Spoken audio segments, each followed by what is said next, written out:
Hey everybody, you may be wondering why you're getting an episode downloading to your app, whether it's Spotify, Apple, or wherever you consume your podcast from me on a Friday. And that's because this episode is a bonus episode. It's an extra episode to my usual lineup. And it's because it has everything to do with the retreat that I'm hosting in March of 2022, March 25th to March 30th in Cabarete, Dominican Republic. This is an interview with my co-host of the retreat, whose name is Dasha Maximov. She is the founder of WealthCo, and she is an incredible biohacker. And we both felt that it might be useful for people, number one, to listen to a podcast from us on women's health, because that's really what we talk about the most, and to get to know us, to kind of get a sense of, hey, are these two people I'd even want to hang out with for 5 days and learn from for 5 days and play on the beach with for 5 days? So we recorded this special episode both to share insight on women's health. So there's lots in this episode that has nothing to do with the retreat, and also to go a little bit deeper into what this 5-day intensive is really going to be all about. And finally, to give you an opportunity to get to know us a little bit better. So if you're a woman, this is definitely targeting you. If you're a man and you have a woman in your life, well, this is maybe for her, but maybe you want to listen to it too and get a little bit more insight, or see if maybe this retreat is something you want to suggest. So enjoy the episode. Like I said, this is an extra episode. You're still going to get your Tuesday episode next Tuesday. You would have gotten one this past Tuesday. This is just an extra episode. So enjoy it. If you get value from it, as always, please make sure to share it out with your friends, with your networks, and beyond. And I really appreciate you guys. Thank you so much for being here. And thank you for listening. And I hope to see some of you in Cabarete at the end of March. Dasha, welcome to the podcast. It is a long overdue event between the two of us. Yes, ma'am. Thank you. Thanks for having me. My pleasure. So apparently we both got the white memo, as Dasha mentioned when we first hopped on, except that I'm wearing a turtleneck cashmere long sleeve sweater and Dasha is sitting in her white tank top, Glistening with sweat. Yeah, glowing because she's in this beautiful, moist and tropical environment. Whereas I'm sitting here spritzing my Young Goose C peptide spray on my face to try and prevent myself from turning into a raisin from the Mind you, I have that over here too. Yeah, I know. We gotta do what we gotta do. I gotta do whatever I can to keep looking young like you. That's right. Right. Well, yeah. Okay. So we'll just gloss over that one. So Dasha, you guys, you've just listened to my introduction about Dasha. So now what I'm going to do is I'm going to ask Dasha to introduce herself and tell us about you, a little bit about your background and why you're doing what you're doing today. What brings you into the health optimization space, particularly the women's health optimization space? Sure. Oof. I will try and make it brief. I think a lot of people have their own pain story. If they've come into this space, I had my own. My mom had thyroid cancer and breast cancer. I had an ulcer. I had brain injuries, 6 to be exact. And at some point I realized I had to take control of my own health because I didn't want to go down the path that my mom had. And I also had such a broken brain that I needed to take control of it. Mm-hmm. Right. So and what were you doing at the time? Like you weren't in this space originally. What did you study when you were at school? Oh, no. I was a management consultant for You're a business years. Person. Yeah. Yep. So I was doing mergers and acquisitions, which is buying and selling of companies, and flying halfway across the world. Really fun, in my opinion. But long hours, lots of stress, a very male-dominated industry. And I got a little tired of that, also because of my own health and seeing how stressed out I was. Mm-hmm. And so instead of doing my MBA, I decided to go back and get my master's in neuroscience, which is when I had the last concussion. So funny, I always say that I was studying the brain whilst I broke my brain. Wow. So for me, I think a lot of people have had concussions and they may not realize they have, or you slip, you're shoveling the snow, you slip, you fall. You think you just had a quick little bruise, think that that's the weekend and I'll be fine. And lo and behold, 2 weeks later, you still have brain fog. Yeah. Well, as a kid, I used to figure skate when I was young, and in those days, nobody wore helmets ever. And I remember a couple of times doing the sliding backwards and slamming the back of my head on the ice, like full force. I'd be hard pressed to think that, there wasn't some degree of concussion involved in those falls. But, nobody really thought about it in those days. It wasn't a thing. So, and I'm glad. I mean, now it's becoming a lot more mainstream. Will Smith was in a movie about concussions. A lot of US football players are talking about CTEs, which God, yeah. Once you've had chronic concussions over and over again. I mean, I had 6, but some of these footballers are getting 1 every single game. And then over time, obviously your brain is bruised. And I think that the thing that a lot of folks don't realize is that if you've had a brain injury, it's difficult to do what we would do with any other type of an injury. So what I mean by that is if you slip and fall and you break your wrist, you immobilize your wrist. Right. You put into a cast for 6 weeks and that's that. You are healing, you are allowing your body to heal, but in order for your body to heal, it has to be immobilized. Now, our brains are used in every single thing. Right now, I'm talking to you. My brain is digesting the food I ate. It's thinking about how to sit, how to breathe, how to comport myself. I mean, there's so many different things that are happening that I don't even think about. And so to shut off or to immobilize your brain is extremely difficult, actually, right? So for me, it was, I needed to, in order to help heal from the symptoms that I had, which was chronic depression, fatigue, headaches every single day. I couldn't hold a conversation for more than 20 minutes, maybe even 10 minutes at some points, because I would just get too tired, just way too exhausted. And so many people have symptoms like this, but they brush it off. Right. And they'll say, I need to get back to work, or I need to get back to living my life. And so they won't give their brain proper time to be as immobilized as much as possible in order to heal. Yeah. So that's interesting. And I mean, I think concussion protocols vary. I mean, it goes from hyperbaric oxygen therapy, making sure that you're eating the right foods. I know that photosensitivity can become a real thing, like sensitivity to light. Although I last I heard, because I know that like with my son, when he was in high school, there was a lot more kids at the time doing the kind of thing, and younger people also are more prone to concussions because their head's not as developed, even their neck muscles.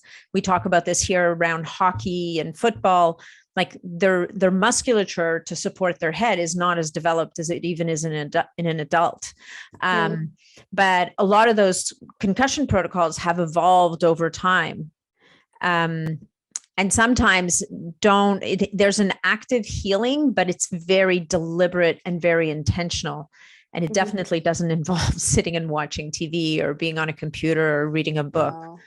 No, the one thing that we got right, because I mean, remember also, I went to 14 doctors in 4 different countries.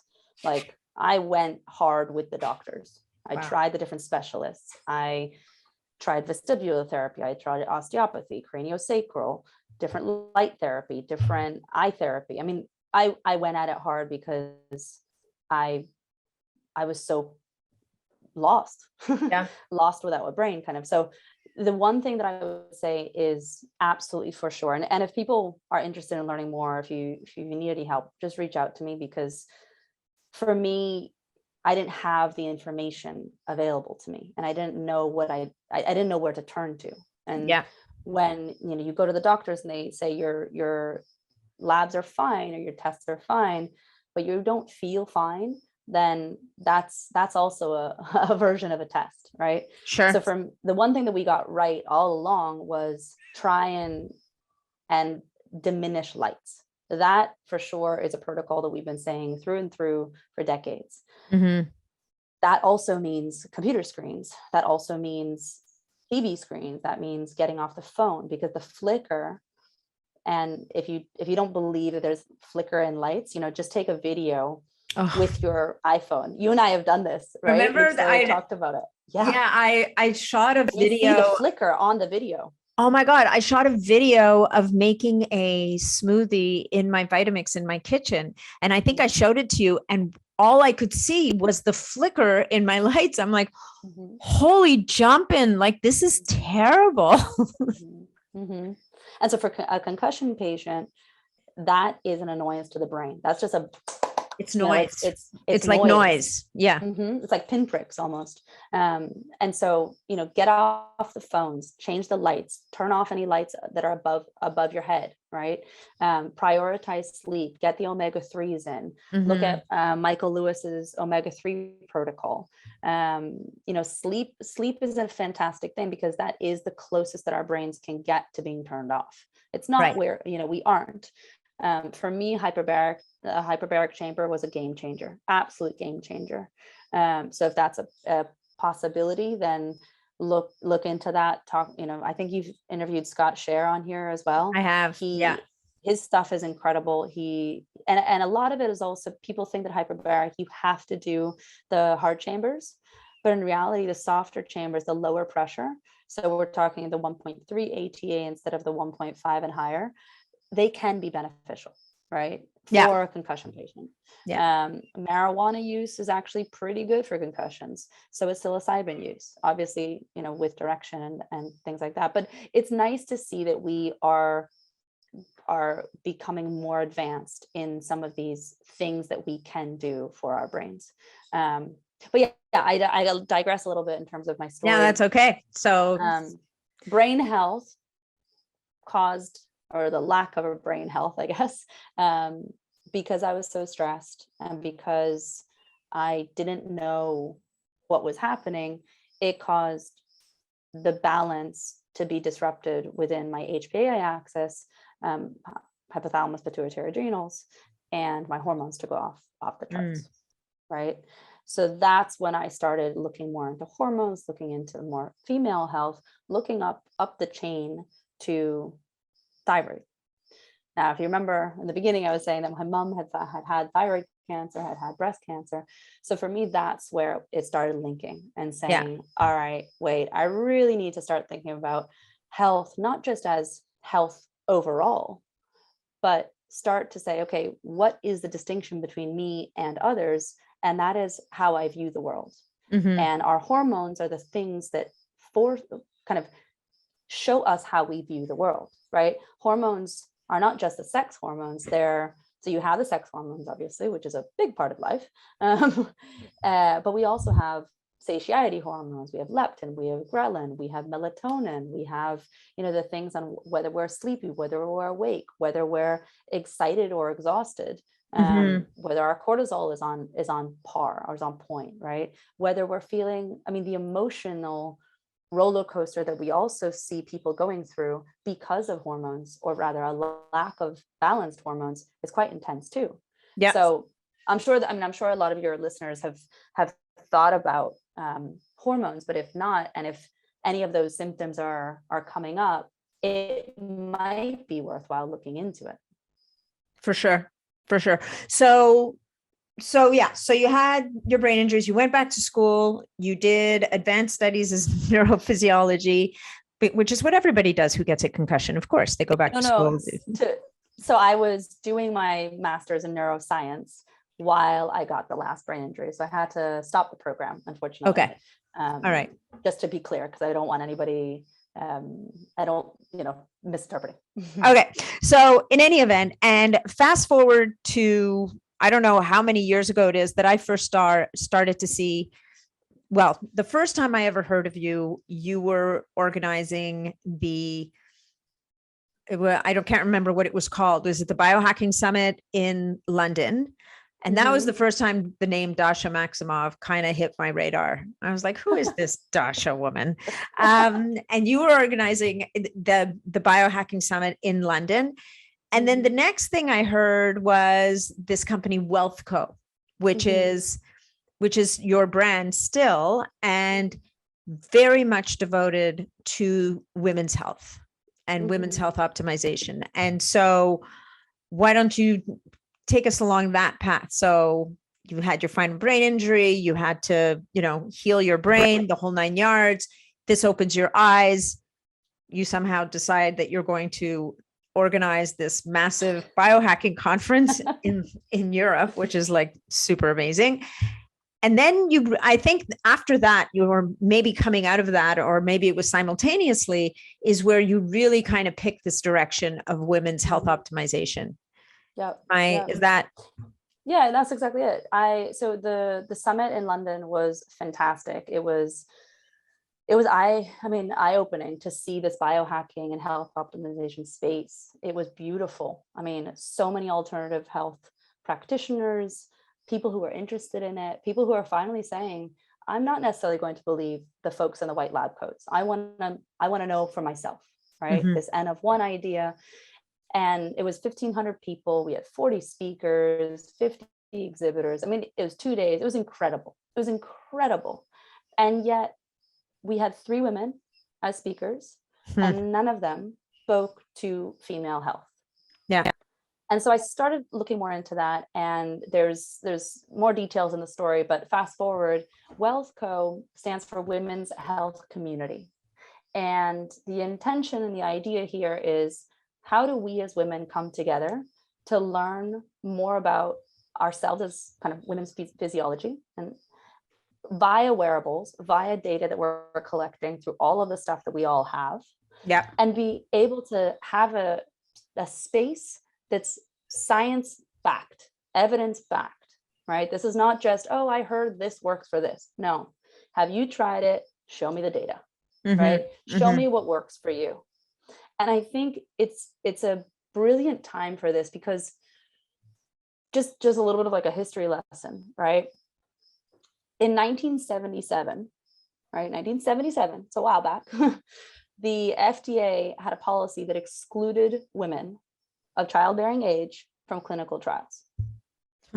Right? Interesting. Well, I mean, yeah, exactly. Yeah. Well, so a researcher's worst nightmare are things that he can't control, are things they can't control.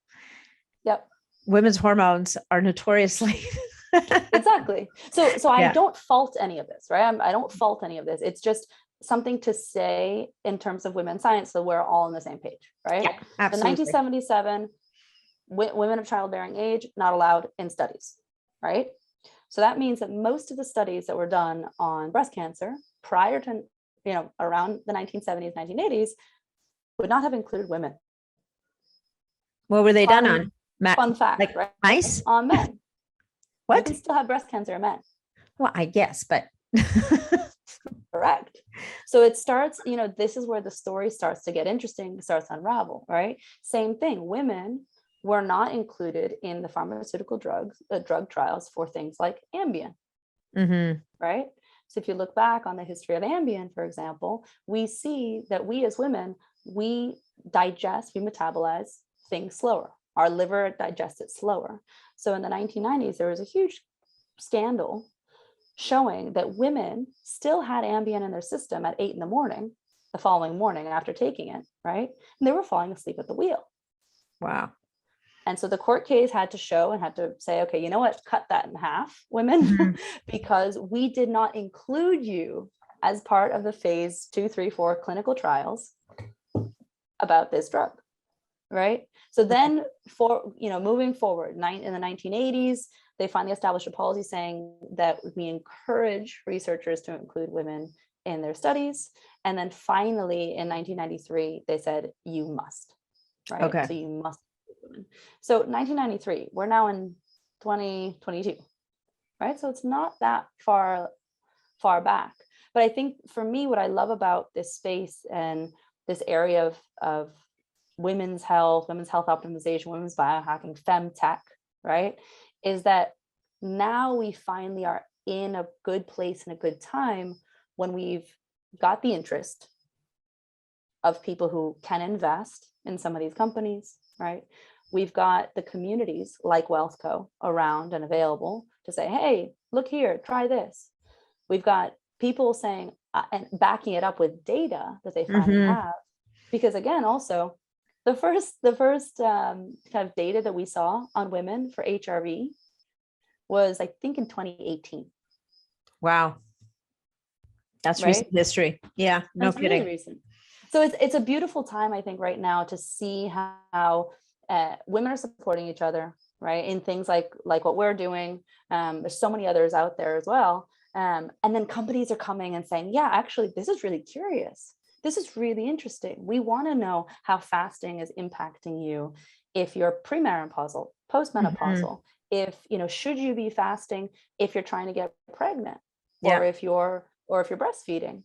All of these types of things, whereas before we were too, air quotes, complicated to study us. Now, because we have enough N of 1 data sets, we can start aggregating those and saying, this is what we're seeing. Nice.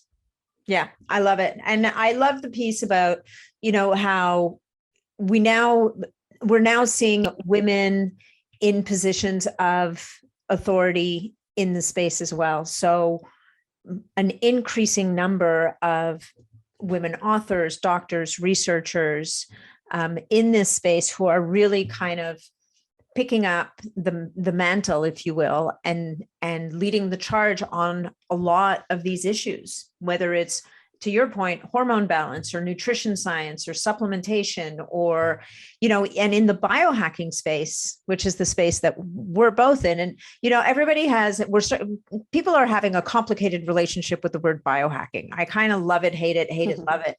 And I had a conversation with someone about it yesterday, and what we decided is there's nothing wrong with the word. It's just all about how we frame it and how we define it for ourselves. And certainly, maybe in its first iteration, biohacking may have meant having implants put into, kind of bionic man, bionic woman kind of type of stuff. But what biohacking to me has really come to mean, and especially as a woman, is this, it's kind of like the study of what is the effect of the things that I do on my personal health, performance, and physiology. And the biohacking, it's a bit of a masculine word, but what it does is we can use it as an empowering thing to really say, this is us grabbing hold and grabbing the power of what we can do for ourselves and moving forward with that and taking in all of these sources of information, because I think that it's important not to throw out the baby with the bathwater here. We don't want to completely dismiss conventional medicine. There's been a lot of good work done there. There's been a lot of good research, but now bringing it together with other sources of information, other areas like the more alternative side or whatever the case may be, bringing this all together and putting ourselves in the driver's seat and using these wearables that we now have, which is another big piece of the puzzle that maybe didn't exist 10 or 15 years ago, whether it's your Aura Ring or your BioStrap. These really, like for less than $300, you have these little tiny computers on your body that can measure your heart rate variability and your heart rate and your sleep and how much oxygen is in your blood and all of these incredible metrics that allow you to start to quantify what is the effect of XYZ on me. And I think it's funny because I have this conversation so often about the term biohacking and how it's a very male-oriented or male-dominated industry, which it historically has been. Yeah. But if you really think about it, biohacking is about using information that's presented to you about your health, and then based on that information, tweaking it. Yeah. What do we have that comes every month that gives us information? That's it. I mean, let's be really clear here. The menstrual cycle is a monthly report card that we as women have. that is a form of a test. It's a laboratory test to some extent, right? It is maybe not laboratory test, but it is a test that your body naturally produces, which men do not produce. Guys, you're not so lucky. If we start shifting our mindsets to start thinking about this icky, strange, weird, gross, painful thing as a sign, as symptoms of what's going on in my body. If you're not having a period, now again, this is for women who are not on birth control or are still cycling as well, right? For those women, having a cycle is a form of health. That is telling you that your body, we as women, our bodies are made to procreate, full stop, right? We have that biological capability. We should have that biological capability. If we don't, that is a sign that our body is saying, this atmosphere around us is not safe. Yeah. It's not safe to create a child. It's not safe for you. There's not going to be enough food resources for you to feed said child, or you're too stressed out, right? So it at times I get very much into the data, but also let's pull back and think, what is it that our bodies, which are innately brilliant, what are they telling us if we are not having a cycle? And so many women are saying, oh, my cycle is spotty, or it does not come on time, or I didn't even know that there were 4 phases to my cycle. Right. So when we start talking about biohacking for women, my first question is, for those women who are of a cycling age, is, do you know what day of the month you're on? Because that is going to tell me so much information, so much beautiful information. It's going to tell me, okay, that brain fog that you're feeling, maybe that has nothing to do with XYZ reasons that you've read on WebMD, but it might just be your hormones, right? Which are completely cycling and properly cycling, right? Our hormones are completely changing every single week of the month. For sure. So we should feel different every week, unlike men, where we know so many men that can eat the exact same thing for a month straight, and that is it, and they have no problems with that. They're so happy. They're happy. Yes. We as women, we probably won't be as happy, and our bodies will not be as happy. Yeah, no, right? Women's nutrition, to change it over the course of the month, is it to allow, and so many women have been we've been told this is the way you need to eat. And over the last number of years, it's been, nutrition advice has very much gone the way of low carb, ketogenic, that whole world. And you have legions of poor women the week before their menstrual cycle brawling with themselves because all their body really needs is a little extra carb so that they can make the hormones that they need, so that they can respond to, kind of ride the curve of their cycle. And that's being withdrawn from them. And yet you need to be eating squash and progesterone building foods. Exactly. Yep. Exactly. And if you don't, then you're not setting your body up for the things, like you're not giving it the building blocks to actually then have the rest of the cycle be correct. Exactly. Right? Yeah. So Dr. Mindy Pelz talks a lot about fasting for women and the foods to eat every single week if you are cycling.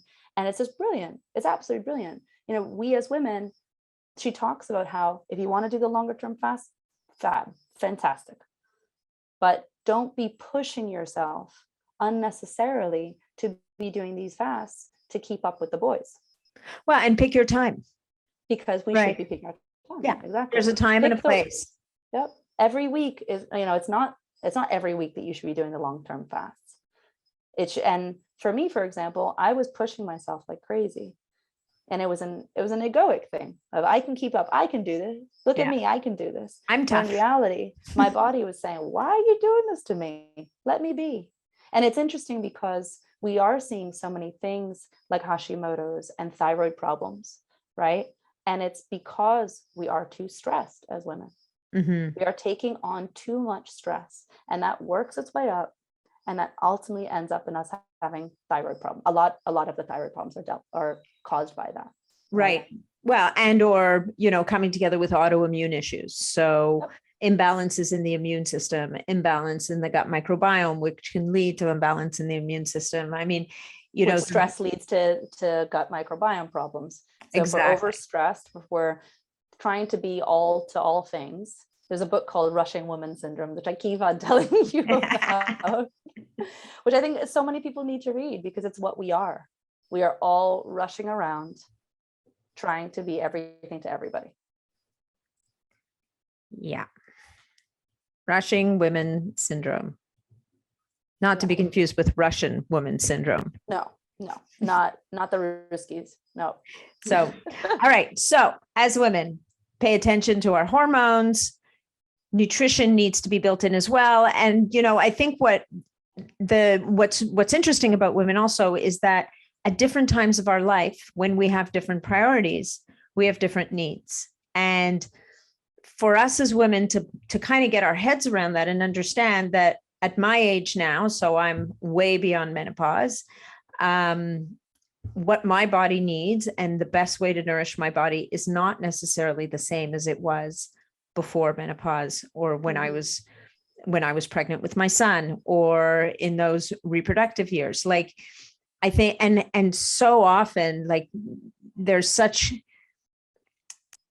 we leave it out. Like there's just a lack of information, and women too often go through menopause and it's like they wake up one morning and they look down and they don't recognize themselves anymore because there was very little guidance provided to them to help them to understand, here are the changes that are happening yet again, because we're chameleons, right? So here are the changes that are happening in your body, in your hormones, that is going to affect your ability to process certain foods, your need for other foods, whatever the case may be. And here are the changes you can make to kind of smooth the ride. And so I think that, again, like the sisterhood of women is, and it's not that men can't participate, but ultimately as women, we are best positioned to help each other and walk with each other on these paths and share this information so that we can just make it easier for everybody around us. And so definitely the whole idea of hormone balancing before menopause, hormone balancing through perimenopause. So now this becomes the transition, which for some people is really easy and other people is like a complete nightmare. And all of it can always be improved with relatively easy interventions. And sometimes you need to get more aggressive. It just depends on the person and how you're going in, right? But once you come out the other side, now we're in a whole other realm. Oh yeah. Yeah. I look up to women like you and to other women who I see have kind of crossed into that next phase of life. And I look forward to that, I have to say. Whereas I think your guys' generation may not have looked forward to it as much as we did, because I see women in their 50s with energy, with vitality, with good skin, with, going strong, versus the old school. I mean, there was an Instagram post somewhere of this is women in the 50s for, when I was growing up, and then this is women in the 50s now. And the two pictures they had side by side were the gals from Golden Girls. Yeah. Right. They were the same age as Sarah Jessica Parker and her ladies in Sex and the City, the remake, just recently. Right. They were both in their late 50s, early 60s. It's like our what we're seeing of women is changing, and it's not all Botox related, right? It's also seeing, hey, no, I have the power to change the signs and the signs that I'm giving my body, the foods that I'm eating, how I'm working out, whether I'm incorporating these things, And I think, thank you for bringing up the idea of this sisterhood, because I think that is so critical when we talk about health, so critical about the journey, because it's not this one and done, like today I'm unhealthy and tomorrow I'm healthy, boom. Right. No, it's a journey, and having friends along the way who see you in your dumps, who see you when you're down, who see you when that peptide went wrong or this happened or whatever it is, right? It's like, yeah, it's going to be sometimes 3 steps forward and 10 steps back, and that's going to be fine, right? And there's a book, it's not a health book, but it's just a lovely read. It's called The Red Tent. Oh It's God, by I love that book. right? Love that Anita book. Diamante, I think it is. Yeah. Yeah. I read it a long time ago. It's a great book. It's just beautiful. It's in a nutshell, it's very much worth the read. But the point that I want to make about it is that way back when we were in tribes, women's cycles would sink, right? Mm-hmm. And because the cycles would sink, then all the women would be banished, I guess, to a tent. And they would say, okay, for that week, you're all dirty or whatever, go off, and you women will be there together. That part I don't like so much. But what I like about it is that the women all sat together. And in that 3, 4, 5 days, whatever, 7 days it was, those women got to be just with themselves, sharing stories, telling the things that their husbands couldn't know, or the men weren't allowed to, they couldn't talk about that, right? Right. And I love that. I feel like we've kind of come full circle back to that now, wherein I feel comfortable asking my elders around me, or asking people who have gone through what I'm going to go through, be like, hey, this sounds gross, but what do you think about this? Did you have this experience? What experience did you have, right? What are things that you wish you knew? And opening that dialogue up so that we're not just necessarily learning from the studies of that were done way back when, not on women, right? And we weren't learning from those studies, but we're learning from each other, because you're the ones that actually have good information for me, right? Yeah, no, absolutely. And so bringing together this amalgamation of both scientific information, clinical studies, and the personal experience, I think is where, it's where you humanize the science, right? And so a lot of the work that I do with people, and whether it's women, and I also work with men, but a lot of the work I will do with women is around this whole idea of longevity, and where we're talking about health span, and we're talking about how do we maintain this vitality. And this is already baked into our society at this point, right? Our expectation now is that as 60-year-olds, we're going to be we're moving into a next phase of life. If we've had children, they're growing up, and we're not just dying on the vine here, sliding away. We're now taking on, whether it's a new career, or we're taking on a new activity, or we're going to start traveling, or we're going to start contributing to the world in a different way. Like one of my friends retired. Maybe she's 55, but she's not sitting around eating bonbons and planning her next lunch. Like, she's gone back to school and learned about investing, and she's mentoring young businesswomen, and she's sitting on a board, and she's doing all these amazing things, and she's traveling. And so what we know that we want to open up in the world, and where the health coaching space and our health optimization is moving into, is owning our health, so that as we move through these decades, we're doing it with vitality and with energy, and we're able to really capitalize on all the work we've done, all the dues we've paid along the way, and really build on that moving forward. Yeah. And making it fun too, right? Yeah. Like, how much of health has been scary, or I can't do this, when in reality it can be quite fun. That's why I love talking to you, Nat. You always make it fun. Yeah. But and I think it's a little bit of what you said earlier, even about women's cycle, right? If we embrace it and we look at it as a gift, as opposed to the curse, right? That's what it's been called. It's about perspective. It's a different thing. And so if we look into our coming decades as gifts, Like, oh my God, I get to go through my 50s and I get to go through my 60s. And what am I going to accomplish now? And what am I going to do now? I spoke to a woman today. I did a consult with her. She's 60 years old. You never would have pegged her as a 60-year-old. And she's playing competitive tennis and she's doing all these amazing things. And her doctor's saying to her, you're just doing too much. Your knee hurts because you're overdoing it. Like you're 60 years old. You need to chill out. And she's like, dude, if I stop moving, I'm just going to hurt more. And she's bang on. I mean, we have to get smart about what we do and how we do it, but there's no stopping. No. From a longevity standpoint, Ayurveda has always said that up until our 80s, we should have full range of motion, right? Yeah. Completely. So if you're seeing the video, I'm waving my arms around, right? That's what we're talking about. So these hip replacements, these, not being able to have a full range is part and parcel of our sedentary lifestyle. We should be able to hack that, if you will, right? Yeah. And so I think, I just want to come back for a second, because I assume that most of your listeners are also maybe half men, or I just want to call out that little bit, because this is how we can help other women biohack, right?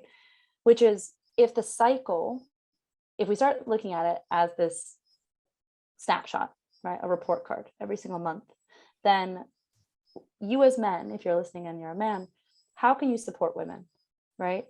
And I would say the first thing is start the conversation with your partner about whether they need to be on the pill or not. Because when we start talking about the pill, it is a Band-Aid on our hormones. Dr. Sarah Hill, PhD, she's not a doctor, she's a researcher. She wrote a book, Birth Control in the Brain. I interviewed her on my podcast and she's amazing. And she talked a lot about the science behind the birth control pill, right? Really interesting stuff that we should be aware of. And as a partner, this influences things. This influences our MHCH genes, I believe it is. It influences whether we're attracted to our partner or not. It influences our emotions. It influences our sense of smell, our sense of taste, right? It completely influences how we experience life. Yeah. And so if we really want to get serious about health optimization, then we've got to really look at whether we need to be on this pill, or whether we need to be taking external hormones into our bodies, because these hormones are these signaling molecules that really tell us how we are living our life, or like the quality of our life, the vibrancy of our life, right? Dr. Sarah Hill, I keep on calling her doctor, but Sarah Hill, PhD, she mentioned how when she went off the pill, colors started to be more vibrant. Music started to become more interesting to her, right? So think about that. Think about how that is the quality of your life, right? Yeah. So I think when I hear a lot, clients and friends, they come to me and they say, yeah, but I need to be on the pill because fill in the blank, right? PCOS, endometriosis, I have hair on my skin, my face, my nipples, or I have a very bad period, et cetera, et cetera. There's so many reasons, in quotes, right? The pill is always going to be a Band-Aid. Yeah, always. No, because for sure, because these are all inherently hormonal imbalances. It's just become for too often, it's become just the easy solution. And what I think is very difficult is how easily it's being handed out to very young girls as the solution to their acne or their cramps. And ultimately, the work is not being done to help them to figure out how to balance their hormones and support their liver and change their nutrition. Yeah, it is more work and it does take some effort, but what better time to start learning about how to take care of your body than when you're a teenager and you start to experience a cycle. The difficulty, I think the difficulty now is you have children starting a menstrual cycle, which is a whole other conversation for another time. And I think what's interesting too is a lot of times when a girl goes through puberty, and that the first 2 years of her cycle can be quite spotty. The androgens in your body are changing. It's puberty, right? It's tumultuous. And so if a girl comes in and she says, oh, my cycle is very, very painful, then sometimes people can get misdiagnosed with polycystic ovarian syndrome, PCOS, because one of the check marks of whether you have PCOS or not is a review of your androgens.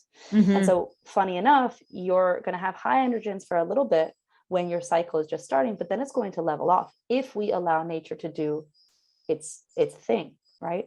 But you come in right off the bat, you see high androgens, you say, oh, she has PCOS. And then bam, a young girl who's 13 is put onto the pill.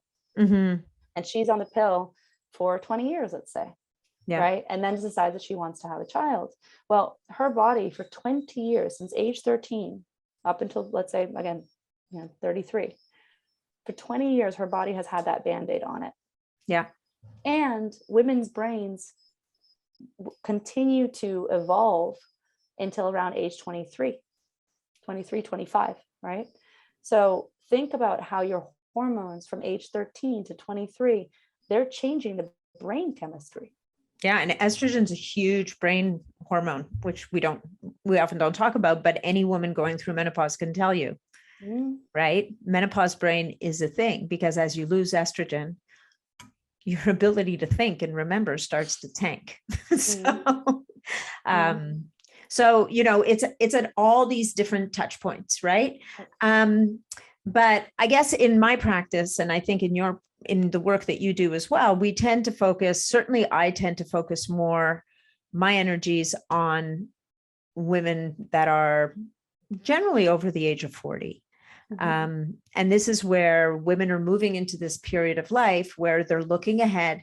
And interestingly, there's a lot less, there's some apprehension around menopause, but there's now, as we gain more understanding, there's less fear around it, which I think is going to help manage the transition for people. And as more physicians come on board as well, in terms of really putting their arms around women and walking with them and choosing with them what's the best way for them to manage this next stage of their life. In some cases, it will be bioidentical hormone therapy. In others, they may choose not to for any number of reasons, whether it's personal reasons or health reasons or a history of cancer, whatever the case may be. But, learning to kind of manage this next phase and then digging into the optimization piece of it, because once we can get you to a more stable place, to a place of homeostasis, as it were, that's the springboard that we use to move into a state of optimization. And we can do that whether you're in a post-menopause state or perimenopause state or in your cycling years. It's just going to it's going to look a little bit different, because your toolkit's going to be a little different, because your landscape is a little bit different. And the best time is to start early, right? I mean, my mom, she was an executive. She's still alive. She was an executive. She was stressed. She was a mom of two. She did it all, right? And had she started looking at her health early, kind of around my age or even earlier, then her future probably would have been different, right? For sure. And just like I look at you, I mean, you've been on the health train since your 20s, right? And so when we're talking about your chronological age versus your biological age, there's a reason for that, because you started many of these practices early, right? So if not to say that you can't reverse it, you surely can. And I know that you and I are going to talk about that in our retreats, but it is always better to start early. Right? Well, for sure. I mean, the earlier you start, the better. And today is the youngest you're ever going to be again. There you go. So it's never, I just want people to know, like, it's never too late to start. It's, of course, never feel that it's better not to sit there at the age of 30 and say, oh, I got lots of time. I'm just going to do whatever I want to do now. I'll burn the candle at both ends. I'll worry about it later. Understand and know that disease builds over decades. It doesn't, you don't get a memo from your body saying, oh, this thing that you're doing, well, 20 years down the road, here's what's going to happen. The cool thing about the human body is how resourceful it is and how it can manage with a really crappy set of circumstances. It will continue to function. The problem is that as it continues to function in suboptimal conditions, whether it's poor nutrition, excess stress, chronic stress, as you were talking about, not enough sleep, whatever the case may be, there's deficits that are building up. And eventually those deficits add up and show up as whether it's, God forbid, some kind of cancer or autoimmune disease or thyroid imbalance or hormone imbalance or whatever the case may be. So definitely helping people to understand that everything that you do today, whatever your today is, right? If your today is your 30th year, if today is your 40th or your 50th or your 60th year, is going to impact your future. So the older we get, the later we start, the more we're going to have to spend maybe some more time and energy unraveling some of the damage that we've done before. But the good news is that we have so many of these tools now. And it is possible to turn the clock back in many ways on, I mean, as much as the body is resilient, it can be forgiving and it can repair itself. We just have to figure out ways to enable that to happen and to kind of get out of the way and how to support our body. And I think that, as I'm talking about this is also a big piece of biohacking, right? A big piece of biohacking is understanding your body, understanding where it is today, which may not be where you hoped you would be today, but understanding enough to say, okay, but we can turn the clock back here. We can help the body to repair the damage and get ourselves back into a better place to move forward from. There's a quote, the body whispers before it screams. Yeah. Right? Yeah. And I love it because it's exactly what you just said, right? If you are more in tune, you start quieting down and saying, hey, where is my body whispering right now? Yeah. For me, the first whisper was when I had an ulcer, a stress-related ulcer when I was 24. That's a pretty serious whisper. Pretty big whisper, right? Pretty big whisper. And I mean, how many of us have that? Oh, that's a knee pain I've had for years. Yeah. Okay, let's do something about it today then. Yeah. Right? Or you're just getting old. Oh, you're getting older. Of course you're going to hurt. No, actually, no, not. And before you got that ulcer, I'm sure you had plenty of stomach aches. I'm sure you had plenty of gastric distress. I think you had plenty of signs, unfortunately, but you were in that world where you were just pushing and pushing and pushing through. And our nature, so many of us, and I'll say women, but frankly, even men, like we live in a society where for the most part, we're taught to push through discomfort. And there is value in that. It can sometimes get you to a really great place. Like, for example, stepping into a tub of ice cold water. That is pushing through discomfort. But there's a point where you're doing yourself harm, and learning to understand where those lines are and the value of, we'll bring in another term, hormetic stress, which is a stressor that it's that whole what doesn't kill you makes you stronger. It's just enough of a stress to cause a response in the body that is going to benefit you on the other side, but not enough to put you in a place of harm. And, the way I like to think about it is there is a difference between grit and resilience. And one of the things that I've been really interested in the past couple of years is this idea of resilience. I've done a number of different workshops. I'll be kind of talking more about it. But when we think about, people are always like, just grin and bear it, let's go, right? And that's good to a point, like what you just said, right? But I just want to even read two different definitions because I think it's worthwhile, right? Yeah. Grit is the tendency to sustain interest in and effort toward very long-term goals. So I have, the desire to get a PhD. Okay. I'm going to have the grit because I see that end goal. I want to get there. I have the grit and the tenacity and the ability to say, yep, I'm going for that. Or I want to be a CEO. Yes, that's my goal. I want to get there. Right. So it's that end term goal. Resilience, on the other hand, is the process of adapting well in the face of adversity, trauma, tragedy, threats, or significant sources of stress, such as family and relationship problems, serious health problems, or workplace and financial stressors. So kind of like life. And that's from the American Psychological Association. Yeah. So resilience is, can you bounce back? Yeah. Right. It's the ability to be that rubber band and go bing, bing, and come back to it. Right.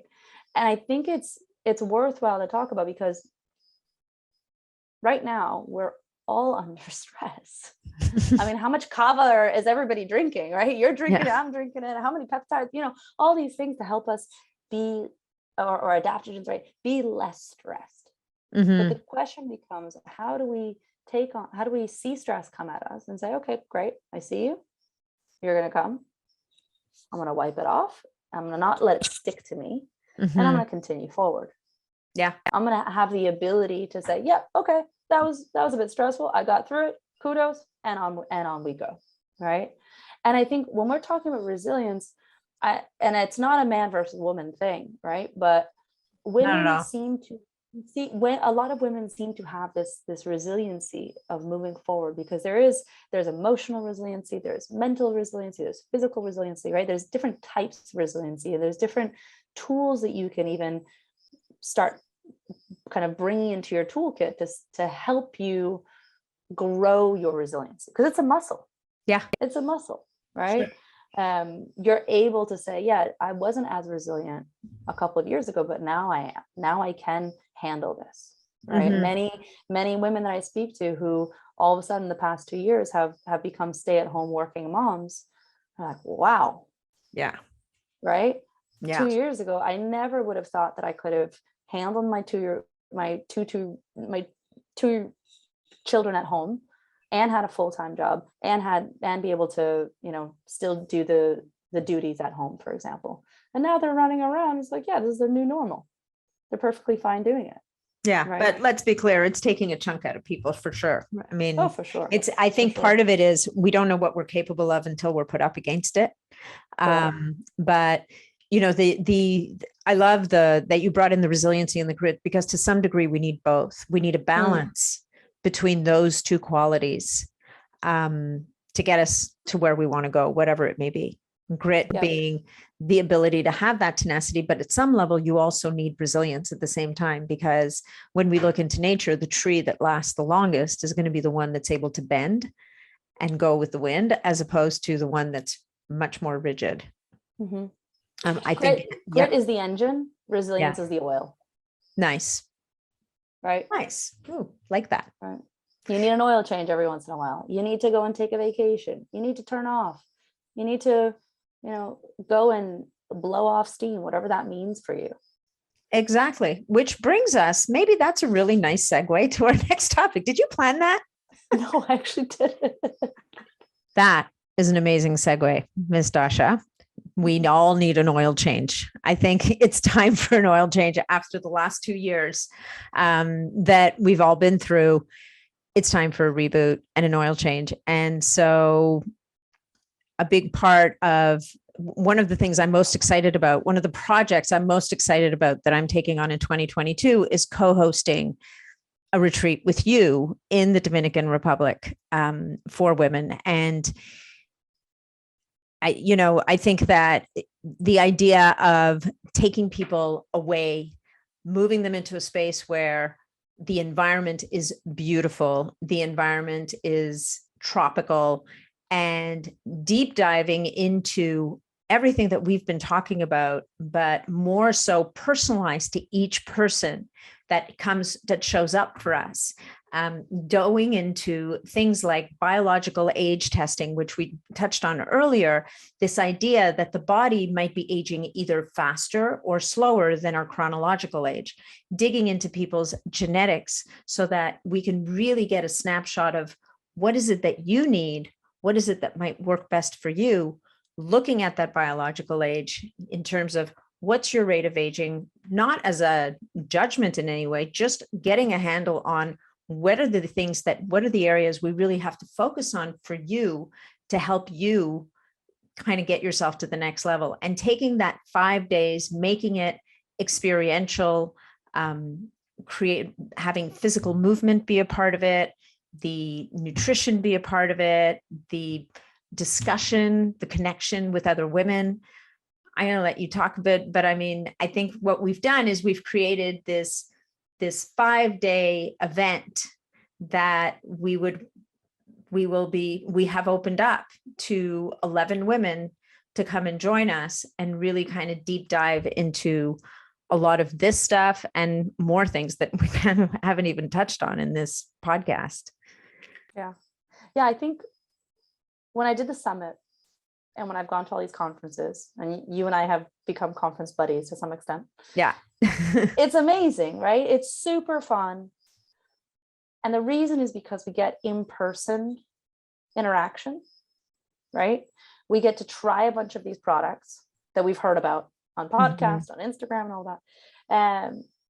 But it's exhausting and it's not personalized, right? Many times these conferences, you walk away and you're overwhelmed. You're like, where do I start? I bought a lot of things. What do I do? Yeah. Right. And so I think when I was transitioning WealthCo, because WealthCo was an online platform, it was kind of similar to your Facebook group, right? Where we answered a lot of people's questions and it was great. But to me, it didn't move the needle enough for women's health. Because many times people don't need to know necessarily just a new supplement. They need community to support them. Yeah. And they needed, and in my case, the online community wasn't enough, right? It wasn't enough to continuously really feel like I had friends in this space. And that was some of the feedback that I got. So it's saying, okay, let's come together. Let's retreat away from our busy lifestyles, from the things that we know we shouldn't have in the kitchen cabinet, from the stressors of being a mom, a wife, a daughter, fill in the blank. Yeah. Let's come together. Let's focus on one thing and on one thing only, and that's on your health. Yeah. That's it. Right. Yeah.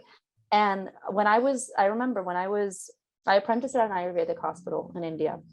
One of the main things that we said was, please do as much as you possibly can to be here because it was 3 weeks that you had to take, that we took patients in. That was minimum 3 weeks. Wow. We said for those 3 weeks, your body is focusing on one thing and on one thing only, and that's on healing.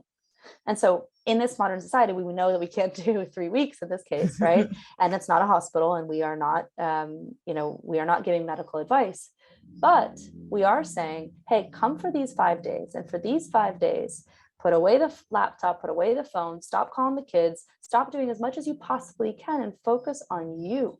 Because if you fill your cup, then you can come back home and you can fill it for everybody else, right? You have all this new information and you can say, hey, I now know more about these foods that we might not need to be eating, right? Yeah. Or here's a substitute of what we can cook, right?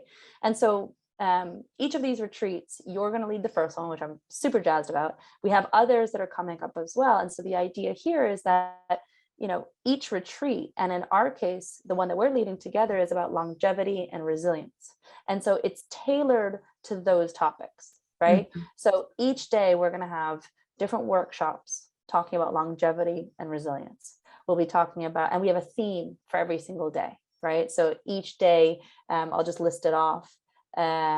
So Friday you arrive, Saturday we talk about nutrition and supplements, Sunday is resilience for sleep and stress management, Monday is physical beauty inside and out, Tuesday is biohacking 201 and turning back the clock, and we will obviously talk about peptides there, and then that integration in your continued health journey, right? And one of the ideas that I love that you came up with during this whole thing, right? Nat is full of ideas. And I it's like every single time I chat with her about these retreats, she's like, can we do this? Let's do this. How about this? How about this? And one of them was, let's have time for Mythbusters. Mm-hmm. Right? Because there's so much misinformation out there. And not only is there misinformation in general, but misinformation for women. Yeah. So we have time set aside just for questions, which alone is huge, because so many people want to work with both of us and they want to have that time to say, hey, I read this on fill in the blank website. You know, is it true? Yeah. Is it not? Yeah. Right.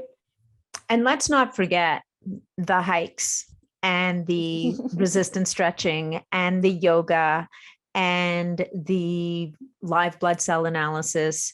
The goodie bags. The goodie bags, which I like to call the longevity bag, because it's going to be, well, it's just, it's, you know, we've got this beautiful list of companies who've stepped forward. We've asked them, would you want to be a part of this? And they're all over it. And to what Dasha was saying earlier, we go to these conferences and you're bombarded with new technology, new supplements, new products, new this and new that. And it's very hard to put it into context for yourself. And even as people who've been in the business for a very long time, we get swept away and we end up coming home with all these bottles of things. And it's like, why did I buy this exactly? And so the idea is not that every single thing in this bag is going to be the right thing for you, but that everything in this bag, out of all the things in this bag, we will help you to develop your own filter to start to understand, well, what are the supplements that are right for me now? What is the health hacking technology like that? This health tech, it's all so cool. Well, do I need all of it? Well, maybe you don't. Maybe you only need this now. Maybe you'll need it later. Maybe it's just not something for you. So a lot of what we're going to be doing in these 5 days is not only sharing information, but more importantly, it's help you to develop that muscle to start to see and decide what's right for you and what may not be right for you. Because I know that you probably deal with the same thing, Dasha.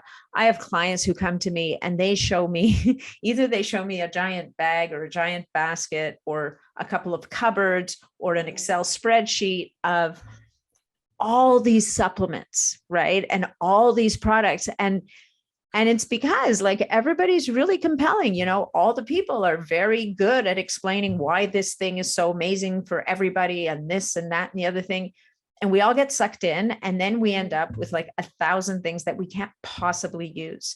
So curating information for people and helping people to start to be able to curate for themselves, I think is also really important. And it's one of the goals we have for this retreat for our participants is to help them to develop that muscle for themselves while eating amazing food and going on waterfall hikes and a horseback ride and beach walks and the whole 9 yards. Because you know, sometimes I'm talking to people, I get really excited and we're going to learn about this and we're going to learn about that. And we're going to learn about this. And I'm looking at them and their eyes are kind of glazing over. And I'm like, but you're not sitting in a room for 8 hours a day, to be clear.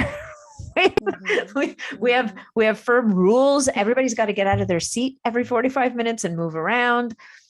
There's a huge amount of experiential content that we've baked into this for people. Yeah. And it's, for me, if I know the why, I'll do the what. And I think so many times within this health space, if I have to ask them, well, why are you doing that? Why are you doing an ice bath? Why are you doing sauna? Why are you taking that supplement? Why are you not taking that supplement? Right? A lot of times people don't know why. Yeah. And so thinking about habit change and thinking about, well, you know, my doctor told me that I need to take all these supplements and here's a basket full of supplements. Well, if you don't know why you're taking every single one of those, because it hasn't been explained to you, then the likelihood of you actually doing it is very, very slim, right? It's limited. So oftentimes when I'll talk to people and they say, oh, okay, well, yeah, I need to do this. And it's, you know, for example, a red light therapy, right? I see all these Instagram folks saying that I need to do red light. Well, if you understand why you're doing red light, you're most likely going to do it more often because the science behind it is so strong and so incredible. You'll see Nat and me on, having our flex beams on left, right, and center, right? Because we know what it is doing at the cellular level, right? Young goose, we know what they're doing at the cellular level. We can explain that so that you can know that. And then you can say, yep, I need that right now. Or maybe, by the way, you don't. Yeah. Right. Yeah. There are also things that we need to cycle up and down, through and through, right? You're not taking all these supplements all the time. You're cycling them. And so I think it's, I counted it up, there's 13 hours and, maybe we've shifted this since I counted it, but 13 hours of workshops, 12 hours of experiential modality. And that's what Nat was talking about, kind of the yoga, the beach walks, the free time for you to try some of these cool tools that we have, to try it before you buy it. Mm-hmm. Right. Or don't buy it. Yeah. Or don't buy it if you don't want to, right? Nobody's pushing anything. There's resistance stretching, which was a modality that I only came about when I came down here, and it helped my ankle heal from a kite surfing accident. It helped Nat when she was down here, kind of lift your shoulder up. Remember? I can raise my arm. She wasn't doing that beforehand. I could not do this before. Well, if you're listening to this episode, I can get my hands straight up above my head. I was not able to do that for 8 months. So before it was going kind of only horizontal. Yeah. Well, and it's resistance stretching is yeah.